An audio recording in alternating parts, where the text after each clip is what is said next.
এই 10টা লক্ষণ দেখা দিয়ে যদি 100% ছোৱালীয়ে হ'ব। নমস্কাৰ বন্ধু বান্ধৱীসকল, আপোনালোকক মোৰ চেনেল অসমীয়াত ঘৰুৱা দিহা চন্দ্ৰকলালৈ স্বাগতম জনালোঁ। বন্ধু বান্ধৱীসকল, আজিৰ এই প্ৰেগনেন্সি ভিডিঅ'টিত আমি জানিম গৰ্ভত ছোৱালী হোৱাৰ 10টা লক্ষণৰ বিষয়ে।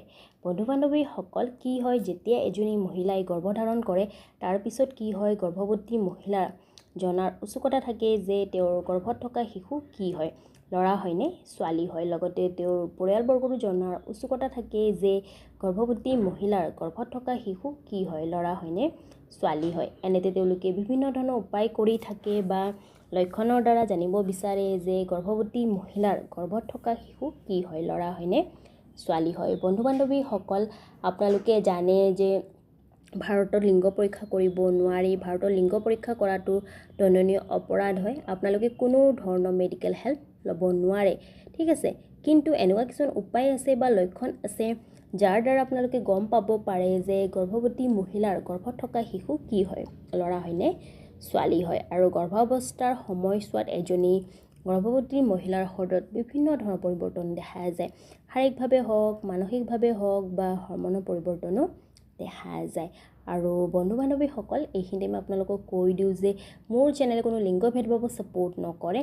মই ভিডিঅ' বনোৱাৰ উদ্দেশ্য এইটোৱে যে কিছুমান গৰ্ভৱতী মহিলাৰ যিটো জনাৰ উৎসুকতা, সেই উৎসুকতা কম কৰাৰ কাৰণে মই ভিডিঅ' বনাওঁ, বাকী মোৰ একো উদ্দেশ্য নাই, ঠিক আছে।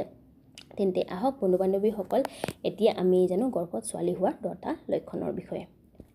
1 নম্বৰতে বমিৰ সমস্যা বেছি হোৱা। গৰ্ভাৱস্থাৰ সময়ছোৱাত যদি এজনী গৰ্ভৱতী মহিলাৰ খুব বমিৰ সমস্যা হয় তেন্তে মনা হয় যে এইটো এটা গৰ্ভত ছোৱালী সন্তান থকাৰ লক্ষণ হয় বুলি। দ্বিতীয়তে টোপনি বেছি অহা। গৰ্ভাৱস্থাৰ সময়ছোৱাত যদি এজনী গৰ্ভৱতী মহিলাৰ খুব টোপনি আহে বা বেছিকৈ টোপনি মাৰে তেন্তেও মনা হয় যে এইটো এটা গৰ্ভত ছোৱালী সন্তান থকাৰে লক্ষণ হয় বুলি। তৃতীয়তে হাত ভৰি ধুনীয়া হোৱা। গৰ্ভাৱস্থাৰ সময়ছোৱাত যদি এজনী গৰ্ভৱতী মহিলাৰ হাত ভৰি খুব ধুনীয়া কোমল হৈ আছে তেন্তেও মনা হয় যে এইটো এটা গৰ্ভত ছোৱালী সন্তান থকাৰে লক্ষণ হয় বুলি। চতুৰ্থতে চেহেৰা উজ্জ্বল হোৱা। গৰ্ভাৱস্থাৰ সময়ছোৱাত যদি এজনী গৰ্ভৱতী মহিলা খুব ধুনীয়া হৈ আছে তেন্তেও মনা হয় যে এইটো এটা গৰ্ভত ছোৱালী সন্তান থকাৰে লক্ষণ হয় বুলি।